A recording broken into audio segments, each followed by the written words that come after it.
24 मार्च को विश्व क्षय रोग दिवस, जिसको हम लोग टीबी कहते हैं, मनाया जाता है। इस वर्ष 2025 की विश्व क्षय रोग दिवस की थीम क्या है? Yes we can end TB. हाँ, हम टीबी को समाप्त कर सकते हैं। आपको बता दें, भारत ने 2025 तक टीबी को समाप्त करने का लक्ष्य रखा है। ये 24 मार्च को ही विश्व टीबी दिवस क्यों मनाया जाता है? ये डब्ल्यूएचओ द्वारा मनाया जाता है क्योंकि इसी दिन 24 मार्च 1882 को डॉक्टर रॉबर्ट कोच ने टीबी का जो वाहक है बैक्टीरिया, जिसका नाम है माइकोबैक्टीरियम ट्यूबरकुलोसिस, उसकी खोज की थी।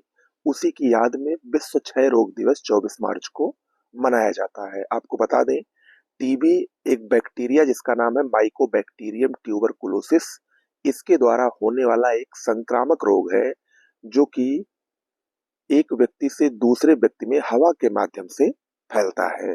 ओके। 23 मार्च को देखिए दो बहुत महत्वपूर्ण दिवस मनाए जाते हैं। पहला है विश्व मौसम विज्ञान दिवस। 23 मार्च 1950 को विश्व मौसम संगठन की स्थापना हुई थी। उसी के उपलक्ष्य में 1961 में पहली बार विश्व मौसम विज्ञान दिवस 23 मार्च को मनाया गया था।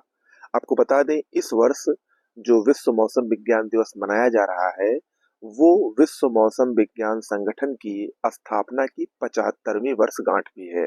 1950 में स्थापना हुई थी और 2025 में इसकी 75वीं वर्षगांठ मनाई जा रही है। इस वर्ष की थीम क्या रखी गई है विश्व मौसम विज्ञान दिवस की? एक साथ प्रारंभिक चेतावनी अंतर को पाटना। बहुत ही महत्वपूर्ण है परीक्षा की दृष्टि से। इसके अलावा 23 मार्च को शहीद दिवस भी मनाया जाता है। आप सभी को पता है, क्योंकि 23 मार्च 1931 को भगत सिंह, राजगुरु और सुखदेव को फांसी दी गई थी। उसी की याद में भारत शहीद दिवस के रूप में 23 मार्च को मनाता है। ओके, आगे बढ़ते हैं। ज्ञानपीठ पुरस्कार भारत का सबसे बड़ा साहित्य के क्षेत्र में दिया जाने वाला सम्मान है ये। हाल ही में 59वें ज्ञानपीठ पुरस्कार की घोषणा की गई है।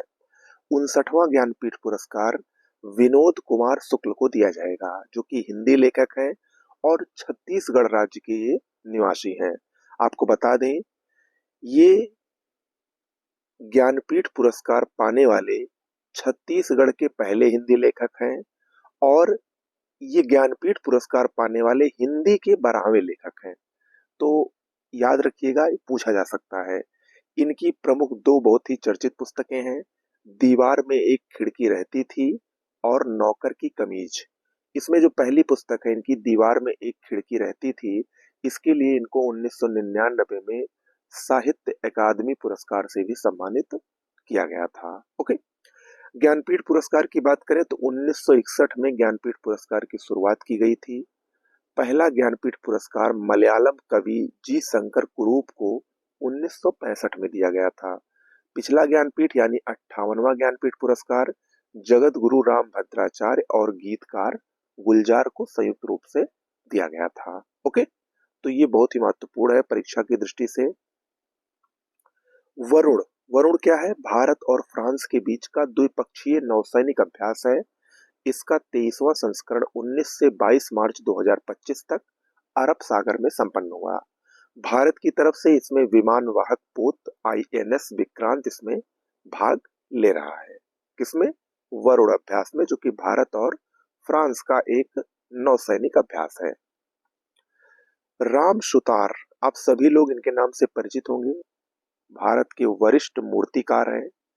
इनको महाराष्ट्र सरकार का सर्वोच्च पुरस्कार, जो कि महाराष्ट्र भूषण पुरस्कार के नाम से जाना जाता है, महाराष्ट्र भूषण पुरस्कार 2024 से इनको सम्मानित किया जाएगा, राम सुतार को। देखिए, विश्व की जो सबसे ऊंची प्रतिमा है, statue of unity, Sardar Vallabh भाई पटेल की, जो गुजरात में स्थित प्रतिमा है, उसके मूर्तिकार राम सुतार ही थे। इसके अलावा कैंपागोडा जो हवाई अड्डा है, उस पर जो कैंपागोडा की प्रतिमा लगी है, उसके भी मूर्तिकार राम सुतार ही हैं। इसके अलावा जो संसद में महात्मा गांधी की प्रतिमा बनाई गई है, उसके भी मूर्तिकार राम सुतार हैं। तो इन्होंने बहुत बड़ी बड़ी प्रतिमाओं का अपने मूर्तिकला से उसको निखारा है और विश्व पटल पर भारत की ख्याति को बढ़ाया है। तो उसी को देखते हुए महाराष्ट्र सरकार ने इनको महाराष्ट्र भूषण पुरस्कार से सम्मानित किया है। किसको? राम सुतार को। क्रिस्टी कोवेंट्री, नाम याद रखिएगा, जिम्बाब्वे की हैं। अंतरराष्ट्रीय ओलंपिक समिति की ये 10वीं अध्यक्ष नियुक्त की गई हैं। आपको बता दें, ये अंतरराष्ट्रीय ओलंपिक समिति के इतिहास में पहली महिला अध्यक्ष बनी है तथा अंतरराष्ट्रीय ओलंपिक समिति के इतिहास की ये पहली अफ्रीका की अध्यक्ष बनी है। यानी अफ्रीका महाद्वीप में अभी तक कोई भी इससे पहले अंतरराष्ट्रीय ओलंपिक समिति का अध्यक्ष नहीं हुआ था। ये पहली अध्यक्ष बनी है और महिला अध्यक्ष भी पहली है। ओके, अगर हम अंतर्राष्ट्रीय ओलंपिक समिति की बात करें तो 1894 में फ्रांस की राजधानी पेरिस में इसकी स्थापना की गई थी, लेकिन बाद में इसका हेडक्वार्टर स्विट्जरलैंड के लुसाने में परिवर्तित कर दिया गया, जो कि आज भी है।